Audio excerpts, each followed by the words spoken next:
Bismillahirrahmanirrahim. I would like to narrate the incidents of the last few years in English because I want the international audience and overseas Pakistanis to hear what has been happening in Pakistan. I was elected in 2018 as the 13th President of Pakistan overwhelmingly by the Senate and the Parliament, and since then until Mr. Imran Khan was elected as Prime Minister, and in 2022 there was a regime change instigated by some people of the armed forces in Pakistan and by some international movements which happened and which resulted in the dismantling of democracy and ouster of Mr. Imran Khan. Mr. Imran Khan then resigned from the assemblies. According to the laws of Pakistan, elections should have been held then, as soon as the Prime Minister resigned, and then the elections were not held, then all the members of the PTI resigned to enforce elections, but the laws were changed. Elections should have been held in 90 days in Pakistan, but it was forced that no election should happen. During the time Mr. Imran Khan was ousted, the people of Pakistan started protests for the restoration of democracy. And in those protests, on 9th May 2023, there was a false flag operation in which the protesters were shown to have attacked one house, which was the Corps Commander's house in Lahore, which was called the Jinnah House, and it turned out with all the evidence around, the evidence has been suppressed, the cameras, the footages have not been made public, but it was found that instigators from the government were there burning those places which were blamed on Mr. Imran Khan and the party. Also at the same time, the only party which is not allowed to have public gatherings, peaceful public gatherings which are called Jalsas, was Pakistan Tehreek-e-Insaf. All the people in the government who had been taken away from PTI, for example, or brought over, all those parties were allowed to do public meetings, but Pakistan Tehreek-e-Insaf and Mr. Imran Khan was not allowed to do public meetings. Despite being incarcerated, despite being in jail, he did not want elections to be detailed, and he kept on insisting that the elections should be held on time. The government, along with the judiciary and the establishment, took away the symbol of the party, which was the bat. Bat as a symbol, because people in Pakistan are illiterate. Rather than read names etc. of the parties or people, they will vote for the symbol. The symbol was the bat. The bat was also taken away, but by word of mouth the elections were held, and the people were given all kinds of symbols of the party to confuse. But despite that, I think the results came out, and according to Form 45, which was a tabulation, Pakistan Tehreek-e-Insaf won overwhelmingly, more than 2/3 of the members elected to the assembly. But the falsification happened when the party which got 17 seats only were given 100 seats, and Pakistan Tehreek-e-Insaf, which had about more than 180 seats, were reduced to about 80 or 90 seats. Despite that, the protests, Mr. Imran Khan was arrested, the protests continued, peaceful protests. Not a window was broken, not a shop was looted, not a pot was broken, and in all these peaceful protests throughout the last 1 or 2 years, the police has tear gas, police has bullied, police has beaten up the people, police have destroyed houses, police have gone into houses of the political leaders, dragged the women out, kidnapped them, kidnapped the children, and sent messages to the MNAs to change loyalties and to the leaders not to come out, so that to keep them home. This happened throughout Punjab, this happened throughout in Pakistan. The reason for today to come before you and to express what Pakistan Tehreek-e-Insaf has been doing, and the recent protests in which killings have taken place, this has shocked the country tremendously. In the last 3 or 4 months, the government made amendments in the laws to ensure that the judges who are fair were kept away from the judiciary. They divided the judiciary, they brought an amendment, they changed the laws. They changed laws regarding assembly of peaceful citizens. The constitution has always said that political parties have a right to assemble freely, and the entire social media is banned. The legacy media has been bought over. People are kidnapped. People are kidnapped and coerced into saying things which are untrue. So therefore, very few people look at the legacy media now. So what happened on 25th May? Mr. Imran Khan said protests. On 24th May, he said, come to Islamabad, peacefully come to Islamabad and protest. And we started, I started from Peshawar, I started the movement from Peshawar. Now the 13th President of Pakistan has about 10 FIRs against him. And let me give you a distant summary of what are FIRs. FIRs are first information reports, which is the police complaint. Police writes down a complaint to be able to arrest and then prosecute people. So the first police complaint was registered in Islamabad. It was against Mr. Imran Khan's wife, Bushra Begum, and against Ali Amin Gandapur, who was the Chief Minister of KP, President Alvi, and 20 persons. They were arrested. They have on this complaint of against 20 persons, the police has already arrested more than 400 people. So protesters, and the complaint is, protesters came to Islamabad with stones, slingshots, iron rods, and as an afterthought, they write down they came with weapons. And they broke all cameras. This is also necessary to say, because they broke all cameras, so there is no evidence from the cameras. The CCTV footages have been removed. Like in 9th May, when the false flag operation happened in Lahore to arrest Imran Khan and so many others, who are all still behind bars, there is no camera evidence. So they broke all cameras. They are saying the protesters broke all cameras and they attacked the police.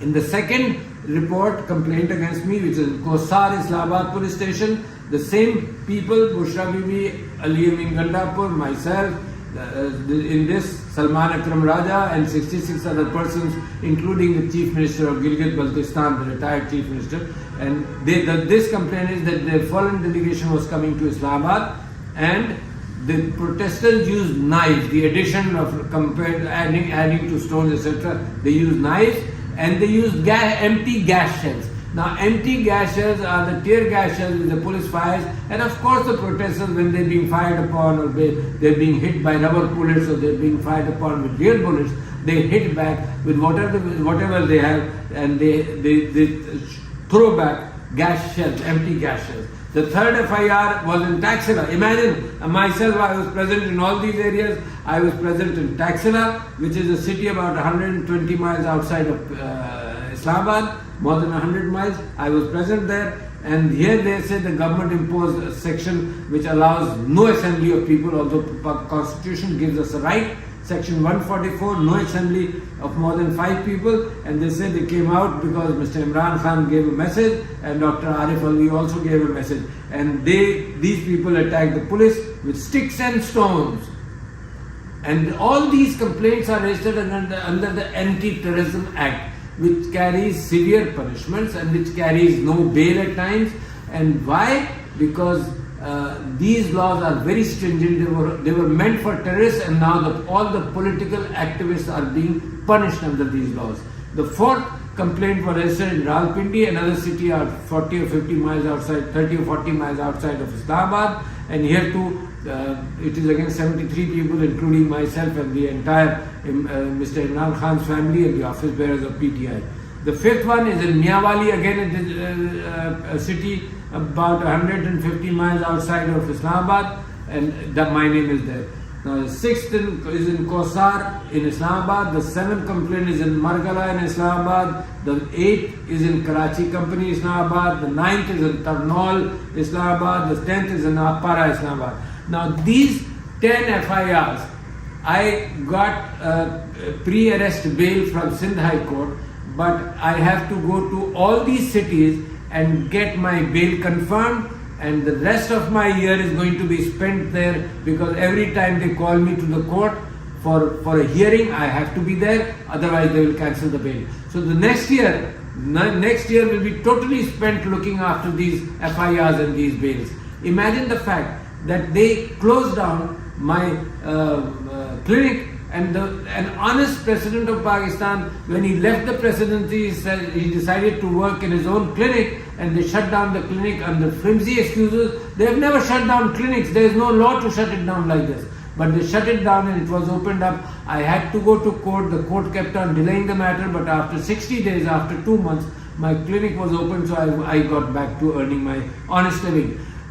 The reason I am presenting these issues in English is because I want the overseas Pakistanis to know, and through them the world to know. Through them, the people who have been involved in helping Pakistan's democracy and helping in human rights throughout the world, I want them to know also.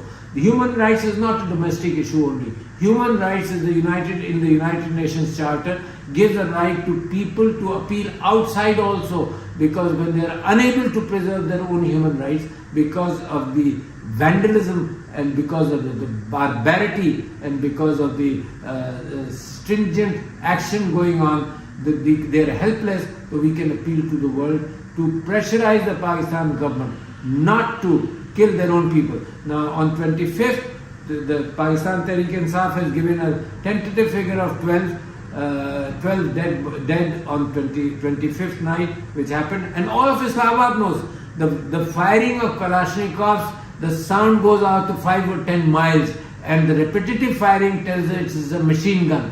And Mr. Umar Ayub has given the description of the guns which could have been used from the sound which was fired. So entire diplomatic enclave knows. But the government lies. The government lies that the police did not fire a single shot. Imagine, the firing went on for hours. There were snipers which were used, and the hospitals were told not to let people see the dead bodies.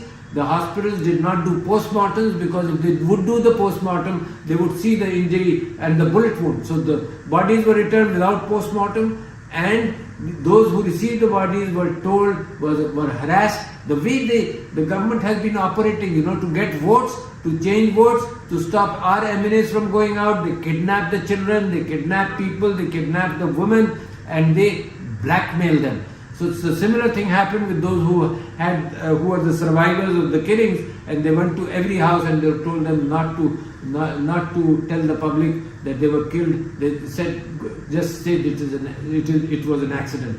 So the PTI believes that 200 people are missing as of today. Maybe many of them have been killed, but 12 is the evidence which we have put up.